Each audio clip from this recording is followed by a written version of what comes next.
সুধী দর্শক আসসালামু আলাইকুম, আমন্ত্রণ জানাচ্ছি চ্যানেল সংলাপ অনুষ্ঠানে।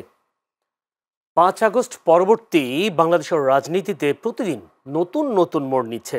ফ্যাসিবাদ বিরোধী রাজনৈতিক দলগুলোর মধ্যে মাঝে মধ্যে ঐক্য দেখা দিলেও পরবর্তীতে আবারও দেখা যায় অনৈক্যের সুর।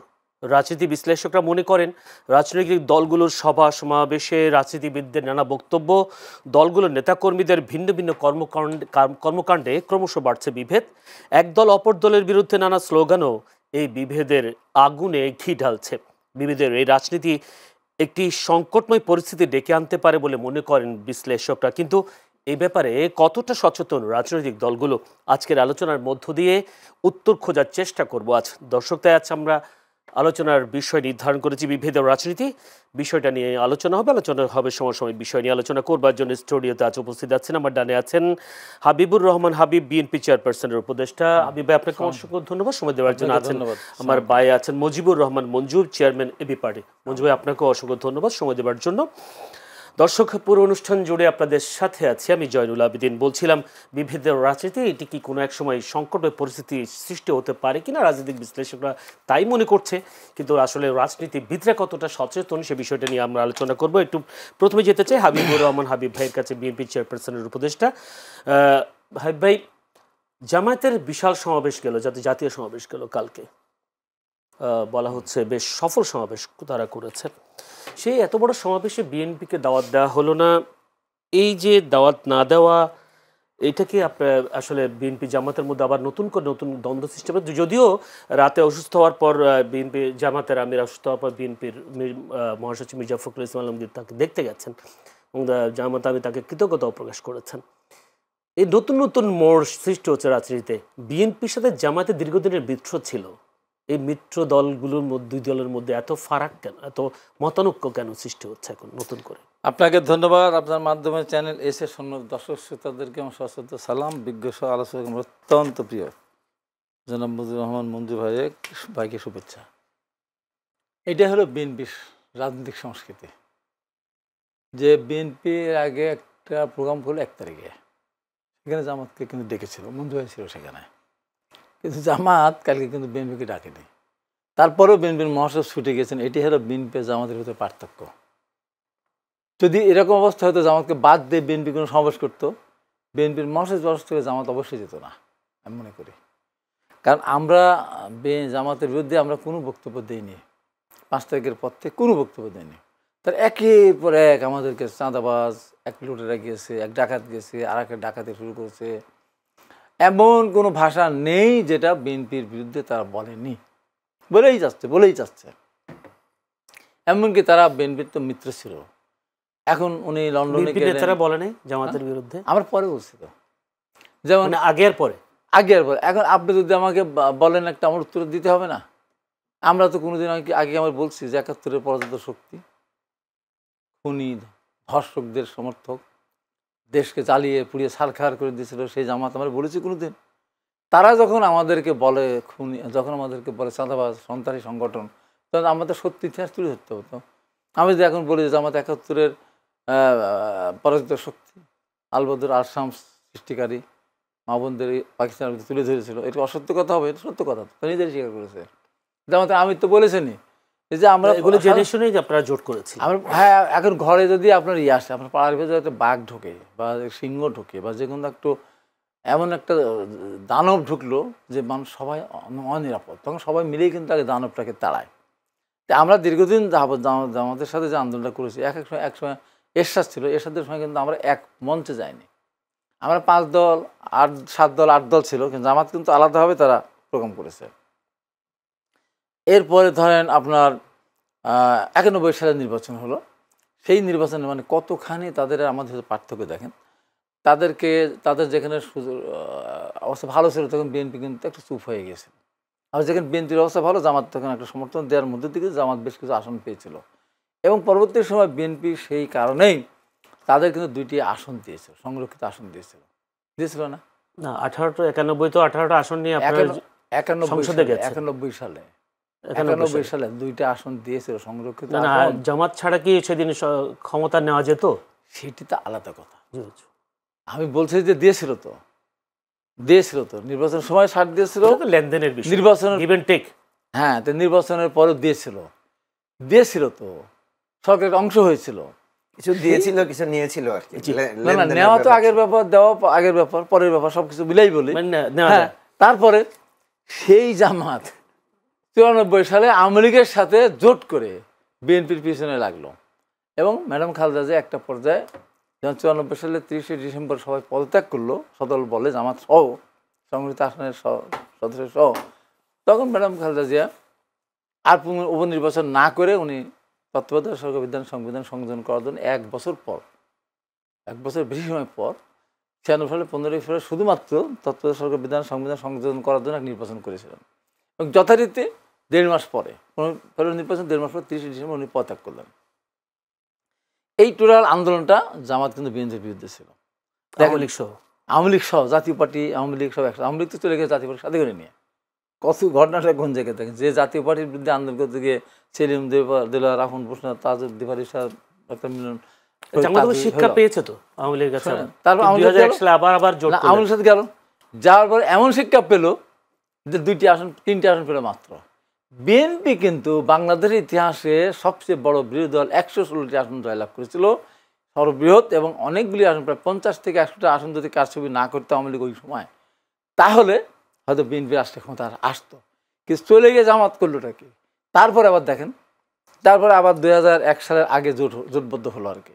এরপরে তো বিএনপির উচিতই হয়নি জামাতেরা জোটবদ্ধ করা, কারণ 2001 সালের নির্বাচনে জামাতের সাথে বিএনপি না থাকলেও হয়তো 183 আসন পেত না, 155 আসন পেতে পারতো, 61 আসন পেতে পারতো। জামাত কিন্তু তার কাছে আসতে পারতো না, গেল। তারপরে তারা সরকারে গেল, সরকার গঠন করে সব কিছু গেলো। যেই 111 হয়ে গেল, তখন আমাদের নেতা তারেক রহমানকে যখন অন্যায়ভাবে গ্রেপ্তার করা হলো, তাকে উঠতে ফেলে দিয়ে মাজা ভেঙে দেওয়া হলো, আরাফানকে গ্রেপ্তার করা হলো, তখন তাকে বিবৃতি দিয়েছে, পক্ষে দেয়নি। তারা বলেছে আমাদের নেতারা দুর্নীতিবাদ না, আমাদের 2 মন্ত্রী ছিল, তাদের বিরুদ্ধে মামলা নাই, কোনো কিছু নাই, তারা দুর্নীতি করেছিল, দুর্নীতির সাজা তাদের হবেই। তারা তখন তাদেরকে গ্রেপ্তার করলো। তখন বুঝতে না, আমি সর্বপ্রথম ইতিহাসের সাক্ষী, 111 পর ঢাকা বিশ্ববিদ্যালয়ের যেদিন ছাত্রদের সাথে সেনাবাহিনীর সংঘর্ষ হয়, ওই দিন আমি মাওলানা আব্দুস সোবহানের র্যাম্পলাটে গিয়েছিলাম। তারপরে সেদিন আমি আব্দুস সোবহানকে দিয়ে, মাওলানা আব্দুস সোবহানের ফোন দিয়ে ম্যাডাম খালেদার সাথে লাগিয়ে দিয়েছিলাম ফোন। এই প্রথম 111 পর জামাতের কেউ ম্যাডাম খালেদার খবর নিয়েছে, তার সন্তান কারাগারে গিয়েছে, কেউ খবরও নেয়নি।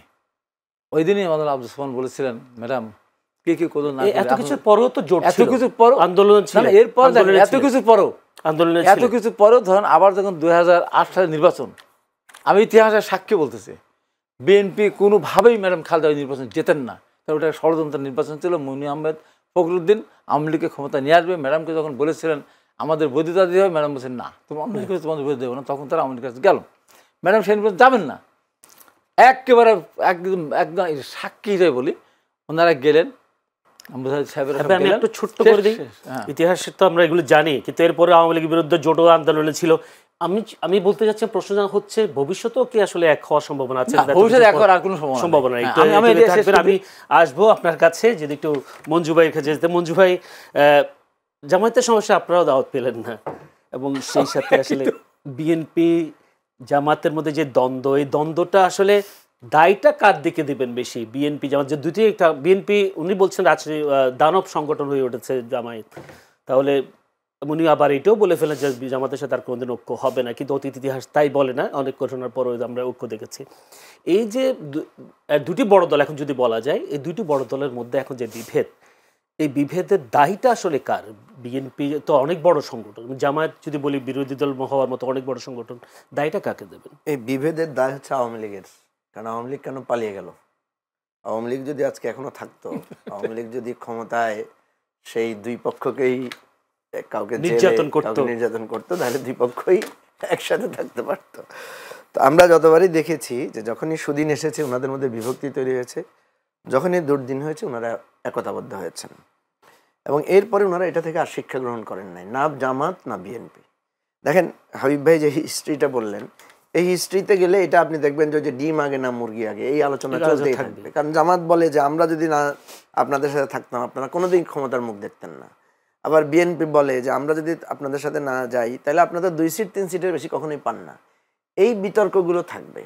এখন এই জন্য আমি চাই যে এমন একটা সময় আবার আসুক, এবারে যেটা হয়েছে যে ঠিক আছে এবারে বিএনপির আলাদা ইলেকশন করুক, জামাতের আলাদা ইলেকশন করুক। এবার যদি আওয়ামী লীগ যেহেতু দুর্বল অবস্থায় আছে, এবারেই বোঝা যাবে আসলে কার কত সিট আর কার কত ভোট। কারণ এটা নিয়েই একটা বিরাট বিতর্ক বা ঝগড়াঝাটিটা চলছে। দেখেন বিএনপি জামাতের ঐক্যের একেবারে সিমেন্টেড ঐক্য আমরা দেখেছি যে বেগম খালেদা জিয়াকে নিয়ে জামাত ইফতার মাহফিল করেছে। বিএনপির সাথে জামাতের সম্পর্কটা এত গভীর ছিল যে একে অপরের সাথে একেবারে পারিবারিক কমিউনিকেশন পর্যায়ে পৌঁছে গিয়েছিল, এবং বিএনপি লোকেরা বিপদে পড়েছে, জামাতের লোকেরা জীবন দিয়ে সেখানে সাহায্য করেছে। আবার জামাতের লোকেরা কোর্টে বিপদে পড়েছে, বিএনপির লয়াররা ফাইট করেছে। এই যে আপনি দেখবেন বিএনপির এই যে মাহবুব হোসেন সাহেব, খন্দকার মাহবুব সাহেব, উনি তো বিএনপির লোক, উনি কিন্তু জামাতের মামলা ফাইট করেছেন। এটা কিন্তু বিএনপির দলীয় সিদ্ধান্তেই উনি এঙ্গেজ হয়েছেন।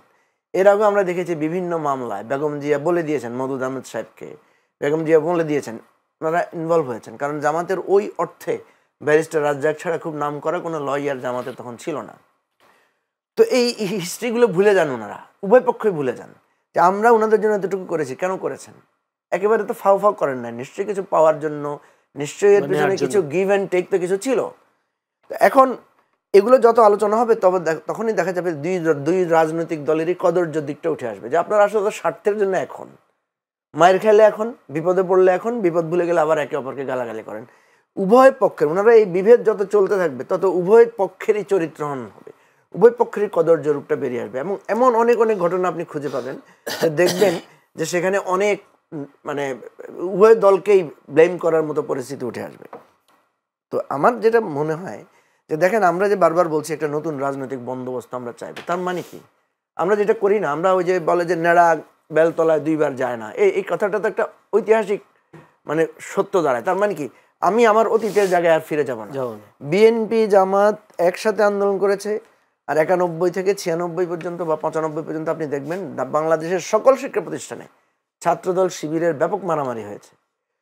এই মারামারির পরে আবার ছাত্রদল শিবির, দেখেন ওই মারামারির যে এমন ছিল যে এত আন্দোলনের মধ্যেও ছাত্রদল আর শিবির কিন্তু এক হয় নাই। বিএনপি জামাত এক হয়েছে, কিন্তু সর্বদলীয় ছাত্র ঐক্য আর গড়ে উঠতে পারে নাই। এই এই এই মানে এই যে হত্যা এবং রক্তের, কারণ রক্তের তো একটা উত্তরাধিকার থাকে। যখনই কারণ ছাত্র শিবির যখন তার শহীদদের কথা স্মরণ করে, তার একটা বিরাট অংশ শহীদ হয়েছে ছাত্র দলের হাতে, আবার ছাত্র দল যখন তার শহীদদের কথা স্মরণ করে, তাদের শিবিরের হাতে তাদের অনেকের কারো কারো জীবন গিয়েছে। তো এই জিনিসগুলো তো কখনো ভোলা যায় না। তাহলে কি পেয়েছেন আপনারা এই মারামারি থেকে? প্রত্যেকবারই ওনাদের মারামারিতে আওয়ামী লীগ পুনর্বাসিত হয়েছে। 75-এর পরে আওয়ামী লীগের উত্থান ঘটেছে আপনার আপনার 1996-তে, আবার হয়েছে 2008-এ। এই যে উত্থানটা ঘটেছে, এবং লাস্ট আপনি দেখেন, আমি আজকে একটা সমাবেশে এই কথা বলেছি, জামাতের কালকে যে বিশাল সমাবেশ হয়েছে, যে ডিসিপ্লিন সমাবেশ হয়েছে, যে স্যাক্রিফাইসের নজির ওনারা স্থাপন করেছেন, এটা তো একেবারে অভূতপূর্ব। তাহলে আপনাদের এই যে 15-20 লাখ লোক আপনারা দাবি করছেন যে 15-20 লাখ লোক আপনারা ঢাকা আনতে পেরেছেন, বিএনপি এর আগে তারুণ্যের সমাবেশ করেছে, বিএনপিরও দাবি যে ওখানে 20-25 লাখ লোক হয়েছে। এর আগে ইসলামী আন্দোলন বাংলাদেশ একটা সমাবেশ করেছে, তারও হয়তো 10-15-20 দিন আগে, ওনাদেরও প্রায় 10-15 লক্ষ লোক হয়েছে। হিসাব করলে তো প্রায় 1.5 কোটি লোক, প্রায় 50 লাখ লোক। এই তিনটা দল লোক একসাথে ঢাকা শহরে আসলে তো হাসিনা আগেই পালা যেত। তারা আপনাদের এই অনৈক্যের জন্য হাসিনা টিকে ছিল, আপনাদের অনৈক্যের জন্যই আপনারা হাসিনার পতন ঘটাতে পারেন নাই বলে আজকে নতুন রাজনীতির দ্বার আমাদেরকে বলতে হচ্ছে। আজকে নতুন ছাত্র জনতা আসছে, এখন ছাত্ররা যখন কথা বলছে আবার আপনাদের গায়ে লাগছে। কিছুদিন আগে আমি দেখেছি ছাত্ররা এখন বিএনপির বিরুদ্ধে বলছে, ঠিক আছে, কিছুদিন আগে কিন্তু জামাতের বিরুদ্ধে বলেছে। আপনার মনে থাকার কথা যে ওই যে আওয়ামী লীগ নিষিদ্ধের আন্দোলনে সেখানে বেরিয়ে এসে মাহফুজ আলমকে ওই যে বোতলও মারা হইলো, তো নানা রকমের ঘটনা। তারপরে এই তাদের ছাত্র নেতৃত্ব নানাভাবে 71-কে প্রশ্নবিদ্ধ করে জামাতকে হেয় করে কিছু কথাবার্তা বলেছে, এবং শিবিরের অবদান কি ছিল না ছিল এগুলো নিয়েও নানা ধরনের বিতর্ক আমরা দেখেছি। তো এখন কথা হচ্ছে যে এই যে আপনারা ছাত্রদের কথাও সহ্য করতে পারছেন না, তারা যখন একটু তির্যক কথা বলছে সেটাও আপনারা মেনে নিতে পারছেন না। ভাই ওরা আন্দোলন করেছে বলেই তো আপনি আজকে, ওরা তো যখন বলে যে আপনারা আপনাদের নেতাদের ফাঁসি তো ঠেকাইতে পারেন নাই, আপনারা আপনাদের বালুর ট্রাক তো সরাইতে পারেন, এই ধরনের কথা তো ওরা বলে। হ্যাঁ, কথা বললে একটু গায়ে লাগে, খুবই স্বাভাবিক। কারণ ছাত্ররা যখন বলে তাদেরও খেয়াল রাখা উচিত যে এই রাজনৈতিক নেতাদের একটা দীর্ঘ সংগ্রাম ছিল, ওরা আপোষ করে নাই, ওরা জেলে গিয়েছে, ওরা গুম হয়েছে, ওরা ফাঁসির কাস্টে ঝুলেছে, ওদেরকে অপমান করে কথা বলা উচিত না। কিন্তু মনে রাখতে হবে যে আপনারা যে পারেন নাই, আপনারা আজকে লোকের বাহাদুরি দেখাচ্ছেন, 20 লাখ লোক আছে আমার, আমি আনতে পারতেছি, ট্রেন বাস সব উদার, আপনি পারছেন সেটা। ট্রেন বাস তো আগে ব্যবহার করতে পারেন না, রাস্তা তো বন্ধ করে দেওয়া হয়েছিল। এই ছাত্ররা বিপ্লব গণ অভ্যুত্থান করেছিল বলে আজকে আপনি ট্রেন বুক দিতে পারছেন, স্টিমার বুক দিতে পারছেন, বিএনপির আজকে হাজার হাজার গাড়ির লাইন আপনি বুকিং করতে পারছেন, ইসলামী আন্দোলন বাংলাদেশ আপনি মানে হিউজ গাড়ির বহন নিয়ে ঢাকায় আসতে পারছেন। আগে তো আসতে পারেন না আপনারা, মানে আপনারা বলতে আমি আমাদের সবার কথা বলছি। সুতরাং সবাইকে সবার স্বীকৃতি দিতে হবে, সবাইকে সবার দূরত্ব ফেলিওর বুঝতে হবে। বাহাদুরি করার কেউ না, মানে এখন আপনি যদি বলেন যে আপনি আমার সাথে বাহাদুরি দেখাবেন, আপনার বাহাদুরি কতটুকু আমি জানি, আমার বাহাদুরি স্পষ্ট হয়ে গেলাম মঞ্জু ভাই। আসলে দুর্দিনের কথা কি তাহলে এই দলগুলো ভুলে গেছে? তো আপনি দেখেন, আরে ভাই আপনি যা পাইছেন এটাই তো অনেক বেশি, আপনি কি পান নাই বলেন? আপনি খালেদা জিয়ার মুক্তি থেকে শুরু করে, তারেক রহমানের মামলা প্রত্যাহার থেকে শুরু করে, বাংলাদেশের এই বিএনপি জামাতের বা আমাদের সবার, আমরা তো জেলে থাকতাম এখনো, বা আজকে যে শহীদ পরিবার আহতরা এখনো বন্দনা করছে। আমি আবার বলি যে ভাই তোমরা যে হাসিনা থাকলে তো তোমাদের অস্তিত্ব বিনাশ করে দিত, শহীদ পরিবারগুলোকে জঙ্গি পরিবার বলে আজকে সবাইকে বিচারে ঝুলাইতো।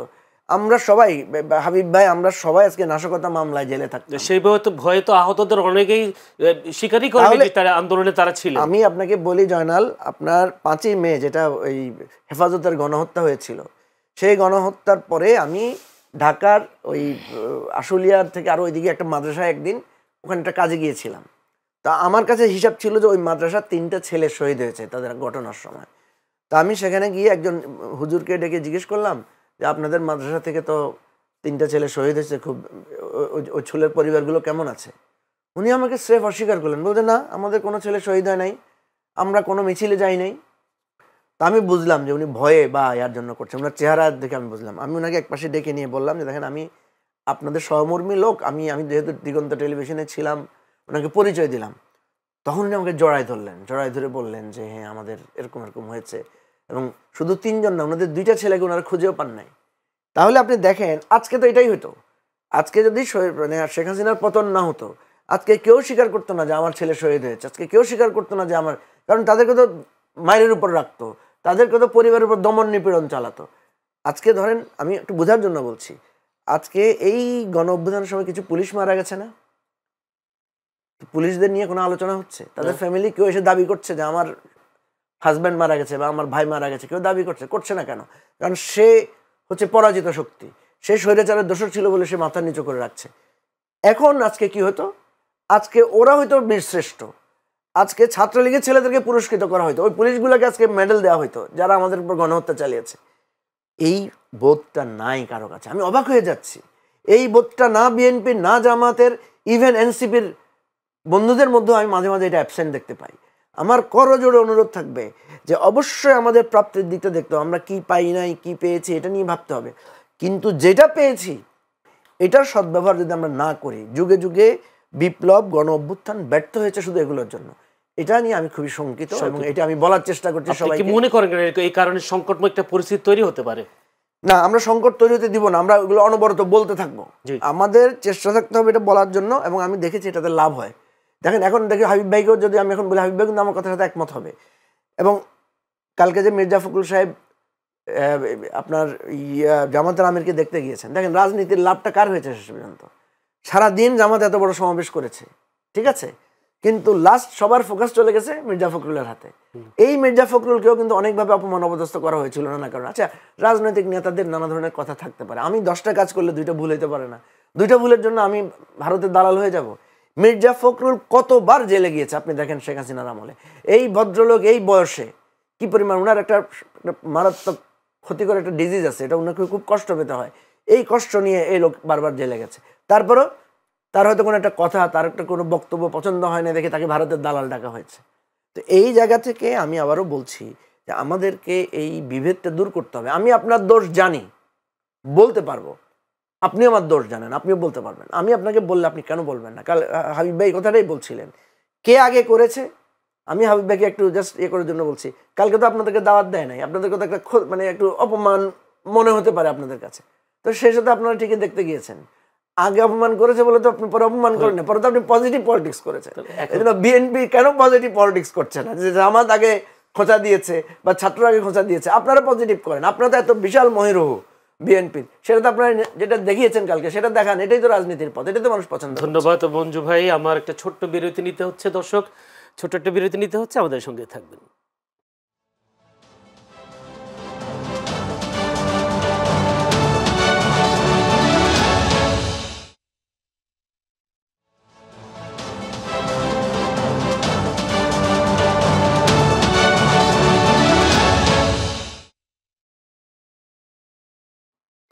দর্শক আবারও আমন্ত্রণ বিরতির পর চ্যানেল সংলাপ অনুষ্ঠানে। আলোচনায় চলছিল বিভেদ রাজনীতি। আলোচনায় আছেন হাবিবুর রহমান হাবিব, বিএনপি চেয়ারপারসন উপদেষ্টা, আছেন Mujibur Rahman Manju, chairman AB party. বিরতির পর আবারও হাবিবুর রহমান হাবিব ভাইকে যেতে চাই। হাবিবুর রহমান হাবিব ভাই, শুধু বিএনপির সাথে জামায়াতের নয়, এনসিপি, ইসলামী আন্দোলন সবগুলোর সাথে বিভেদ বাড়ছে ক্রমশ, যেগুলো একসময় এনসিপি যেহেতু ফ্যাসিবাদ বিরোধী আন্দোলনে যদি বলা হয় নেতৃত্বের আসনে ছিল। এই যে এনসিপির নেতারা একটু কথা বললেই পরবর্তী কথায় আমরা দেখছি, যদি বলি গতকালকে চকরিয়ায় হৃদঘাত, এটা ভুল হয়েছে, জনাব সালাউদ্দিন সাহেবের নামে একটি বক্তব্য তারা দিয়েছেন, নাসিরুদ্দিন পাটোয়ারি। তারপর দেখা গেল চকরিয়ায় এসে এনসিপির মঞ্চ ভাঙচুর করলো বিএনপি দলের নেতাকর্মীরা। এইভাবে কি চলতে থাকবে? আবার যদি বলি আরেকটা, সেটা হলো বিএনপির অর্থাৎ ছাত্র দল বা যুব দলের নেতাকর্মীদের মুখে কেন এইসব স্লোগান যে তুমি কে, আমি কে, বাঙালি বাঙালি, এই জামা শিবির রাজাকার, এই মুহূর্তে বাংলা ছাড়, এই স্লোগানগুলো তো আমরা একটি দলের মুখে শুনতাম, তাহলে ছাত্র দল যুব দলদের মুখে কেন আবার এগুলো উঠে আসছে? আপনি এই স্লোগান শুনেন নাই? ঢাকা না লন্ডন, সেটা তো আছেই, কারা দিল? এগুলো তো অবশ্যই আছে। তুমি কি আমি কি বাঙালি বাঙালি কে বলছে আগে?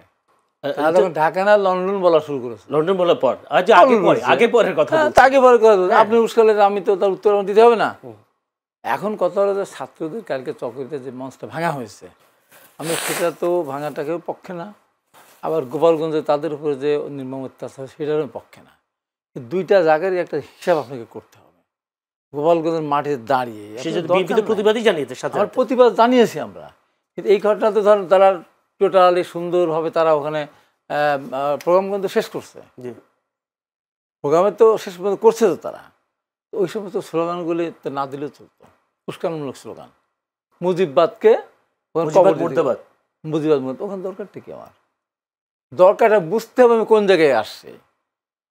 এবং চকরিয়াতে যে বলার কারণে হামলা হয়েছে, উস্কানোর কারণে, এবং এখানে এর আগে সকালবেলায় তারা পুলিশের গাড়িতে হামলা, ইউনিয়নের গাড়িতে হামলা, এগুলো তো হয়েছে। এরা তাদের এই ছিল কি, তাদের হলো পদযাত্রা ছিল সবগুলো, আর এরা মার্চ ফর গোপালগঞ্জ।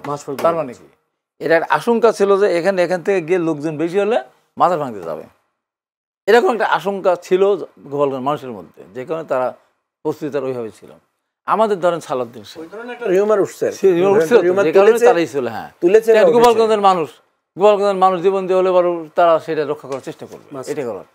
আমাদের চকরিয়াতে বলেন এক একটা মানুষের সাথে থাকে। তো আমাদের সালাউদ্দিন সাহেব ধরেন উনি ছাত্রনেতা ছিলেন, উনি বিশেষ ক্যাডার ছিলেন, উনি এমপি ছিলেন, বারবার উনি বহু এমপি ছিলেন, উনি মন্ত্রী ছিলেন।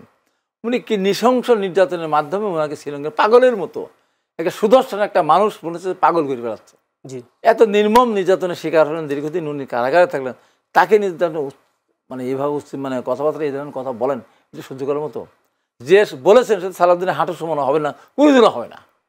সালাউদ্দিনের হাঁটুর সমান কোনোদিনও হবে না। সে তার লেখাপড়া, শিক্ষা, যোগ্যতা, তার বিশেষ ক্যাডার, এমপি হয়ে গেছে, কয়েকবার মন্ত্রী হয়েছে সে, তাকে নিয়ে আপনি এই ধরনের একটা তার প্রতি সহানুভূতির হতে হবে। যেমন ধরে আমাদের আপনাদের চরমনে পীর সাহেব, ওনার কী দরকার তারেক রহমানকে নিয়ে কথা বলা? বলছে তারেক রহমান যদি এত ভালো মানুষই হতো তাহলে ওনার মাজা ভাঙিয়ে দিলেন কেন সেনাবাহিনী? বলার দরকার ছিল কোনো কিছু? এখন আমি যদি বলি যে আপনি কেমন খারাপ মানুষ ছিলেন বা কত ভালো মানুষ ছিলেন যে আপনাকে তো সেনাবাহিনী ভেঙেছিল, আপনাকে যে এই যে হাত পাকা ভেঙে দিল, আপনাকে যে ওই যে বরিশালের মাটিতে আপনার মেরে আপনার মুখে রক্তাক্ত হয়ে দিল, তাহলে আপনি খুব খারাপ মানুষ ছিলেন সেই কারণে নাকি? আওয়ামী লীগের ফ্যাসিস্ট সরকার, সেটা একটা অমানবিক সরকার ছিল, অনির্বাণ সরকার। অমানবিক সরকার তারেক রহমানের সাথে এই নির্মম নির্যাতনটা করেছিল। আর আওয়ামী লীগের সেই তাদেরই একটা অংশ ছিল সেই সেনা সমর্থিত সরকার, সেই আওয়ামী লীগ চরমনাইকে মেরে রক্তাক্ত করলো। আমরা সেটা পছন্দ করি নাই, তো এই কথা ওনার বলার কোনো দরকার আছে বলুন তো? এবং যেমন সাজিদ আলম উনি বলছে জিয়াউর রহমান কেটেছে খাল, এর সাথে লাঙল, বলার দরকার আছে? এ কথা বলার দরকার আছে? বক্তব্যগুলো তো চলছে পাল্টাপাল্টি। না এইগুলো দরকার আছে কথা বলা। আমরা তারা কিছু বলেছি, আমরা তো তাদের সাথে সামনে কোনো কথাই তাদের বিরুদ্ধে বলতে চাই না, কারণ তারা সেক্ষেত্রে মঞ্জু ভাই বলছেন যে বিএনপি তো একটা রাজনৈতিক মহিরূপে। তাই এখন এই কথা যখন জিয়া রহমানকে নিয়ে যখন আমার টান মারবেন তখন বিএনপির লক্ষ কোটি মানুষ এটা কি করবে? হ্যাঁ, বন্ধুরা যে কথা বলছে আমার পারি নাই মানে নাই, যদি পারতাম আমরা তো হুট করে হয়ে গেল। আমরা 400 মিটার দৌড় হয়, 400 মিটার দৌড়ে পিছনে যদি 3 জন যদি পিছনে পড়ে থাকে 50 মিটার, তো ফার্স্ট সে যতই দৌড় এক জায়গায় সে পারবে? তা আমরা আগায় নিয়ে ওই জায়গায় ছিলাম, ওদের হাটে কাশিটা দিয়েছে, ওরা রাউন্ড দিয়ে ফার্স্ট হয়ে গেছে।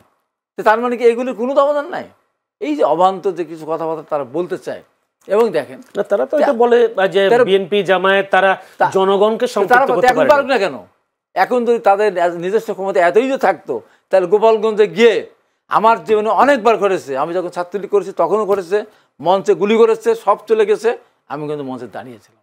সব ছাত্রকে সিরিয়াল যখন কোর্ট পয়েন্টে স্লোগান নিয়ে পাল্টা স্লোগান বোমা দিয়ে সব চলে গেছে, আমি কিন্তু মঞ্চে দাঁড়িয়ে থেকে মঞ্চ আর এক ঐক্যবদ্ধ করে সম্মেলন করেছি। আমি যখন বিএনপিতে এসেছি অনেকবার আমার উপর আক্রমণ হয়েছে, আমি কিন্তু পালাইনি। তো তারা গিয়ে আর্মির ওটা কি বলে গাড়ির ভিতরে যে হোলের ভিতরে লুকালো, এরপরে তাদের মুখে আর কোন কথা? শহীদ হয়েছে তো, মরতে হবে মানুষকে। আমাকে তো বলেছে, আমাকে যে 18 সালে কোপানোর সালে গুলি করলো, 2টা পিস্তল ঠেকা, ওই দিক গুলি করতে আমি সামনে চলে গেছি, এই কী করো তোমরা, এদিক গুলি এদিক দিকে, তার মাথায় পিস্তল ঠেকালো, তারপর পিছনে কোপাচ্ছে, তখন তো সারেন্ডার করে নেই, ধমকের উপর ছিলাম। তারপরেও রক্তাক্ত হওয়ার পরেও কিন্তু এদিক ওদিক তাকায় না, সোজা স্ট্রেট আমি গেছি। তারপর আমি এই যে ঘটনাগুলি, তারা এত কথা বললো, আমার জীবনে কত ঘটনা ঘটেছে। আমাকে তো এরশাদ সাহেব ধরে নিয়ে যায় সেই সময়, তো এখন তো অনেক নেতার ভিড়, তখন হাবিব যদি মনে করতো যে একদিনের জন্য ক্যাম্পাসে অনুপস্থিত, সেই দিনই আন্দোলন ভেসতে চলে যেতে পারতো। সে আমাকে তো কতভাবে চেষ্টা করেছে, মন্ত্রিত্ব দেবে, টাকা দেবে, পয়সা দেবে, না হলে লাস্টে বুলেট, আর বুলেট খেতে আমি খুব পছন্দ করি। তো এখন ওদের তো একটা মানুষ যখন একবার পালায় তখন তার আর সেই মনোবলটা থাকে না। এখন আমার কথা হলো, আমি যে জায়গায় গেলে এখান থেকে আমি বেরিয়ে আসতে পারবো না, সেই কথা বলবো কেন? আজকে সালাউদ্দিন সাহেবের যে ব্যাপারটা নিয়ে যে কথা হচ্ছে, আমি মঞ্চ ভাঙা আমি পছন্দ করি না। তার কারণ হলো কি, যে এটা আমাদের ধৈর্য ধরতে হবে, আমাদের সহ্য করতে হবে, আমরা করতেছি সহ্য। এখন দু একটা ঘটনা, সেক্ষেত্রে যদি বলি বিএনপির সাথে এনসিপির একটা দূরত্ব হয়েছে, তারপরেও বিএনপি কিন্তু, আমি এখনো বলি বিএনপি কিন্তু এনসিপি কে জোটে নিতে চায়, জামায়াতকে নিতে চায় না। না, জোটে নিতে চায়, বা তার আসুন রাজনীতি করুক আমাদের সঙ্গে সঙ্গে। আমাদের তারেক রহমান সমর্থন দিয়েছে না, এনসিপি কে নিশ্চয়ই বড় রাজনৈতিক দল মনে করে, বড় রাজনৈতিক দল না। বিএনপির সাথে অনেক ছোটখাটো দলও আসবে, মঞ্জুভাইয়ের দলও আসতে, অনেকে আসতে পারে। বিএনপি তো বলেছে, আমাদের তারেক রহমান কি বলেছেন, আমি যত বড় দলই হই না কেন, আন্দোলনে যারা শরিক ছিলেন তাদেরকে নিয়ে আগামী দিনে আমি আল্লাহ সুযোগ দিলে সরকার গঠন করবো। এনসিপির প্রতি আমাদের তোমরা সামনের দিকে এগিয়ে যাও, রাজনীতি করো, সামনের দিকে যাও। যদিও এই ছেলেগুলো আমি কোনো দোষ দেবো না, এদেরকে এই মুহূর্তে রাজনৈতিক দল করার জন্য যে ডক্টর আমাদের প্রধান উপদেষ্টা যে ওদেরকে যে নষ্ট করে দিল, নষ্ট তো লেখাপড়া শেষ, তো ছাত্ররা সব এখন কলেজের ছাত্ররা সব মিছিলে চলে যাচ্ছে, লেখাপড়া শেষ করার পরে একটা রাজনৈতিক দল করতো, এরা তো সসম্মান এরা থাকতে পারতো। তো আজকে এই দল করার পরিপ্রেক্ষিতে ধরেন আসুক আনুপাতিক হারই ধরেন হলো, হওয়ার পর ধরেন একটা সম্মান আসন পেল না, তখন কি হবে? তখন কি হবে? এই যে গোপালগঞ্জের যে ঘটনা করলো, আওয়ামী লীগ তো এখন আছে না, আওয়ামী লীগ তো মরে যায়নি, সব আছে, তার সুযোগের অপেক্ষা আছে। যদি আজ পিআর সিস্টেম আসতেছে, আমি আপনাকে বলি, এই পিআর সিস্টেমে যদি নির্বাচন হয়, আগামীতে বিএনপি রাষ্ট্রীয় ক্ষমতা আল্লাহর ইচ্ছা যাবে, আওয়ামী লীগের ওই যে দেখুন একটা প্রতীকের পক্ষের সমর্থন দেবে, টাকা আছে, পয়সা সমর্থন, তারা বিরোধী দল হবে। ঠেকাতে পারবেন আপনি? পারবেন ঠেকাতে? কেন আমি জেনে আসি তাহলে, মঞ্জু ভাই তো পিআর পদ্ধতিতে সমর্থন আছেন, আপনাদের ইসলামী আন্দোলনের বৈঠকে যে সমাবেশ হয়েছিল সেখানে আপনারা ছিলেন। এই যে পিআর পদ্ধতি, তাহলে কি আপনারা কি আওয়ামী লীগকে আবার নতুন করে আনতে চান? না, পিআর পদ্ধতিটা এমন একটা পদ্ধতি যেটা আপনার এই যে এখনকার জন্য আপনার এটা একটা থ্রেট হতে পারে, যে আওয়ামী লীগ আসতে পারে, বা আওয়ামী লীগ আসতে পারে, কে আসতে পারে না, এটার উপর নির্ভর করে তো আপনি আপনার নীতি নির্ধারণ করবেন না। ঠিক আছে, পিআরটা কেন বাংলাদেশে দাবিটা উচ্চকিত হয়েছে? সে ফর এক্সাম্পল, আমাদের যে পদ্ধতিটা এখন আছে, যে ফার্স্ট পাস দি পোস্ট, অর্থাৎ যে বেশি ভোট পাবে সেই নির্বাচিত হবে। আপনি একজন যদি 5 ভোটও কম পায়, সে হেরে গেল, তার এই যে বিপুল ভোট সে পাইলো, হেরে গেল, কিন্তু এই ভোটটা কাউন্ট হলো না তার হিসেবে। আমাদের এখানে ফার্স্ট পাস দি পোস্টটা ফেল করেছে, কিভাবে ফেল করলো আপনি দেখেন, সেটা হচ্ছে যে এর মধ্য দিয়ে দেখা যাচ্ছে যে একটা দল অল্প ভোটের ব্যবধানে জিতেও সে অধিকাংশ সিট পেয়ে যাচ্ছে, এবং এই অধিকাংশ সিট পাওয়ার জন্য সে নানা ধরনের ম্যানিপুলেশনের আশ্রয় নিচ্ছে, এবং এই কারণেই ইলেকশন ম্যানিপুলেশনের একটা প্রচেষ্টা শুরু হয়েছে। এবং ওই যে ছোট ছোট দলগুলো যেগুলো আছে, যাদের ভোট কম, যারা পার্লামেন্টে জিততে পারে না, তখন তারা নানা ধরনের অ্যালায়েন্স করার চেষ্টা করে, এবং যখন একদল ক্ষমতা যায় বাকিরা সবাই তার বিরুদ্ধে চলে যায়। এই রাজনীতিটাই তো হয়েছে বাংলাদেশে। এটার কারণেই আমরা বলেছি যদি পিআর পদ্ধতিটা করা যায়, সবাই বুঝবে যে আমার একটা পার্টিসিপেশন, আমার একটা রেশিও পার্লামেন্টে থাকবে। আমাদের বাংলাদেশে একটা বিপদ হয়েছে কি, পিআরের যেটা থ্রেট, সেটা হচ্ছে আমাদের দেশে কোনো দলই একচ্ছত্র মানুষের সাপোর্ট পায় না। আপনি দেখেন বিএনপিকে যদি আপনি হিসাব করেন, তার জীবনে সে হাইয়েস্ট ভোট কত পেয়েছে, হিসাব করলে দেখবেন নট মোর দেন 40%। একইভাবে আওয়ামী লীগকে যদি দেখেন, not more than 35 or 40%। Manipulation করেও সে এইটা করেছে। ফলে আমাদের দেশে পিআরের এই থ্রেটটা আছে, কিন্তু কথা হচ্ছে এই থ্রেটটার কারণে আপনি যেটাতে নিচ্ছেন সেটাতে তো আপনি কোনো সমাধান পাচ্ছেন না। আপনার ফার্স্ট পাস দি পোস্টে এমনও একবার হয়েছে যে বিএনপি বেশি ভোট পেয়েছে কিন্তু সিট পেয়েছে কম। এবং এইটার কারণে যেটা হয় সিট কেন্দ্রিক রাজনীতি, যেটা যে সে তার সিটে যে কোনোভাবে হোক, সে দখল করে হোক, ভোট কারচুপি করে হোক, সে জিতে যাবে। এই কারণে, এবং এর বাইরে আরও কিছু আছে, যে আপনার অবাধ টাকা পয়সার ছড়াছড়ি, নানাভাবে নির্বাচনকে প্রভাবিত করার প্রচেষ্টাটা। এখন এই জায়গায় আমরা যেটা বলেছি যে পিআর পদ্ধতিটা যদি আমরা সবাই মিলে নিতে পারি এবং এই কালচারটা যদি গড়ে ওঠে, পরে কিন্তু ওই থ্রেটটাও কমে যাবে। কিন্তু এর যে থ্রেটগুলো আছে, যেমন ধরেন আমাদের দেশে সংখ্যালঘুরা তারা একটা দলের পক্ষে থাকে, সবাই বলে যে ভোট 15%-এর উপরে, এটা একটা মানে রিউমার বা এটা একটা পারসেপশন দাঁড়িয়ে গেছে। পিআর পদ্ধতিটা হলে যেটা হবে, আপনার এই তখন হয়তো সংখ্যালঘুরা চিন্তা করবে আমরা নিজের একটা দল আলাদা করে, তখন ওই কোনো রাজনৈতিক দলের শেয়ার কি হবে না, যুক্ত হবে না, কোনো একটা রাজনৈতিক দলের জায়গা হবে না। এরপরে ধরেন যারা ইসলামিক দল আছে তারা তখন চিন্তা করলো যে আমরা একটা মানে জোট করি, ঠিক আছে, আমাদের পিআর কত % হয়। তখন হয় কি, এই ধর্ম ভিত্তিক প্রভাবটা রাজনৈতিক দলগুলোকে প্রভাবিত করার, এই ধরনের ম্যাল প্র্যাকটিসগুলো বা নানা ধরনের বিষয়গুলো কমে আসে। তখন একটা পিওর পলিটিক্যাল এক্সারসাইজ হয়, মানুষ জানতে পারে যে কার পক্ষে কত ভোট আছে, কত % লোকের সমর্থন আছে। আমাদের এখানে এই কারণে আমরা নিতে, কিন্তু এইটা রাতারাতি হবে না, এটার জন্য একটা আন্দোলন, এটার জন্য একটা মানুষের মধ্যে একটা সচেতনতা তৈরি করতে হবে, কনসেনসাসে পৌঁছাতে হবে। এখন যে পিআর নিয়ে যে বিতর্কটা হচ্ছে, এটা সেফ স্বার্থের বিতর্ক। বিএনপি পিআর কেন চাচ্ছে না এই জন্য যে বিএনপির ভোট, বিএনপি এই পিআর যদি হয় বিএনপির সিট কমে যাবে, বিএনপি 130-140-এ চলে আসবে। বাট একই ভোট দিয়ে বিএনপি যদি এখনকার প্রবণতা থাকে, তাহলে বিএনপি 250-এর উপরও সিট পেয়ে যেতে পারে। আবার জামাত বা ইসলামী আন্দোলন বাংলাদেশ যারা আছে, তারা যদি পিআর এর মধ্যে যায়, তারা কিন্তু 35-40-50 সিটও পেয়ে যেতে পারে। আদার দেন এখনকার ট্রেডিশনাল সিস্টেমে দেখা যাবে যে এদের সিট অনেক কম হবে। এখন যেটা ভাবছেন ওনারা, এটা পুরোটা স্বার্থকেন্দ্রিক ভাবনা। কিন্তু ধরেন হাইপোথেটিক্যালি আমরা ভাবলাম যে কালকে জামাত প্রধান দল হয়ে গেল, কালকে ইসলামী আন্দোলন বাংলাদেশ প্রধান দল হয়ে, তখন কিন্তু ওনারা আবার পিআর চাইবেন না, কারণ ওনারা মনে করবেন যে এখন আমরা যতই পার্সেন্টেজে যাই, আমরা তো কখনোই ওই 120-30-এর উপর উঠতে পারবো না, এককভাবে সরকার গঠন করতে পারবো না। পিআরের এই ঝামেলাগুলো আছে। আমরা যেটা মনে করি যে এই আলোচনাটা উঠেছে, পিআর ভালো না ফার্স্ট পাস দি পোস্ট ভালো, সুবিধা অসুবিধাগুলো কি, জনগণকে আমরা জাগ্রত করি, একটা সমঝোতা হতে পারে। ঠিক আছে, ঠিক আছে, যেহেতু সকলের মানে সংশ্লিষ্টতা থাকছে না, তাহলে আপনি কিছু ফার্স্ট পাস দি পোস্ট করেন, ধরেন 300টা আসন ফার্স্ট পাস দি পোস্ট হোক, 100টা পিআর হোক, তাহলে ওই 100টার জায়গায় কিছু রাজনৈতিক দল তাদের মানে অংশীদারিত্বটা থাকবে, তাদের অংশগ্রহণটা থাকবে। এইভাবে একটা সমাধানে পৌঁছাতে হবে। আদার দেন আপনাকে এই নীতি নির্ধারণ করার জন্য গণভোটে যেতে হবে, কারণ তাহলে অধিকাংশ মানুষ কি চাচ্ছে এটা আপনি কিভাবে বুঝবেন? এই জায়গাটার একটা সমাধান দরকার। আপনারা আসলে এবি পার্টি কোনো জোটে যুক্ত হতে চান কিনা? যদিও আপনি বলেছেন ধর্মীয় কোনো দলের নেতৃত্বে জোট হলে সেই জোটে যাবেন না, বা ভবিষ্যতে বিএনপির সাথে জোট হওয়ার সুযোগ দেখেন, আমাদের এখন এখানে 4টা জোটের সম্ভাবনা আছে। আমি একদম ক্লিয়ারলি যদি বলি, একটা হচ্ছে বিএনপির নেতৃত্বে একটা জোট, আরেকটা হচ্ছে এনসিপি বা আমরা যারা নতুন রাজনৈতিক দল করেছি, আমরা নতুন বন্দোবস্তের কথা বলছি, গণ অভ্যুত্থানের অংশীদারিত্বের জায়গায় আমরা মনে করছি আমাদের একটা রাজনৈতিক কথা আছে, এটার আমাদের পেছনে দার্শনিক তাত্ত্বিক জায়গায়, সেখানে আমাদের একটা জোট হতে পারে, ইসলামিক দলগুলো একটা জোট হতে পারে, আর প্রো আওয়ামী লীগ পন্থী জাতীয় পার্টি বেসড একটা জোট হতে পারে, এই একটা হতে পারে। আবার এটার মধ্যে নানা ফ্র্যাকশন হতে পারে। সে ফর এক্সাম্পল ধরেন একেবারে ধরেন বিএনপির সাথে যদি এমন পরিস্থিতি হয় যে বিএনপি ভার্সেস অল একটা গ্র্যান্ড অ্যালায়েন্স হয়ে যেতে পারে। আবার উল্টাও হতে পারে যে ইসলামিক দলগুলোর বাইরে বিএনপির নেতৃত্বে আরেকটা গ্র্যান্ড অ্যালায়েন্স হয়ে যেতে পারে। এগুলো বোঝার জন্য আরো সময় লাগবে। আমি কেন বলেছি যে ধর্মীয় দলের নেতৃত্বে যদি কোনো জোট হয়ে যাব না, কারণ ধর্মীয় দলের নেতৃত্বে যতগুলো জোট হয়েছে বাংলাদেশে বা আরো কোথাও কোথাও নির্বাচনী ফলাফল ভালো হওয়ার কোনো রেকর্ড নাই। আমরা ওই দৃষ্টিকোণ থেকে বলেছি যে ধর্মীয় দলের নেতৃত্বে কোনো জোট হলে ওই জোটে আমরা যাব না। বাট এমন কোনো জোট যদি হয় যেখানে ধর্মীয় দলও থাকবে, যেখানে সাধারণ দলগুলোও থাকবে, সেখানে যেতে তো কোনো অসুবিধা নেই। ধন্যবাদ হাবিব ভাই।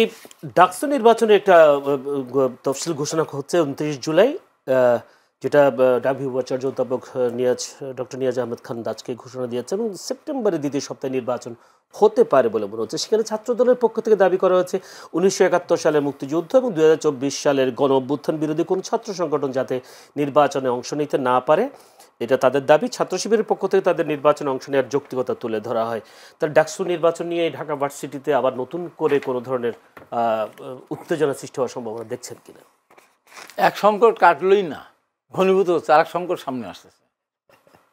একটা জাতীয় নির্বাচন না হওয়া পর্যন্ত যে নির্বাচনে যেখানে যান সংকট বাড়তেই থাকবে। আর আমার মঞ্জু ভাই যেভাবে সুন্দরভাবে বললেন, আমি তার কথাটাকে আমি তার মতো করে বুঝিয়ে বলতে চাই। পেয়ার সিস্টেম যদি হয়, আচ্ছা সে এই সরকার তো ক্ষণস্থায়ী সরকার হবে। সে বিএনপি পেলো 145টা, অন্য অন্য দল পেলো, তাহলে সরকার কোনো মতো করে কিছু সমর্থন নিয়ে সরকার গঠন করলো, কয়েকদিন পরে উঠে গেল। যেন ইন্ডিয়াতে মাঝে মাঝে হতো না, এই একটা সমস্যা। তারপর ধরেন আপনার বলি স্বতন্ত্র পদ্ধতিকে সিটে কম পাবে বিএনপি, সেই কারণে পিয়ার পদ্ধতি কথাই বলছে না, যে কোনো দলই হোক না। পিয়ারের থ্রেটটা তো আমি বললাম যে মানে এটা একক সংখ্যাগরিষ্ঠতার সংকট হবে, খুব সংকট হবে। যদি সংকট হয় তাহলে পরে সরকার আনস্টেবল সরকার হবে, এবং তাহলে স্বতন্ত্র প্রার্থীদের কি হবে?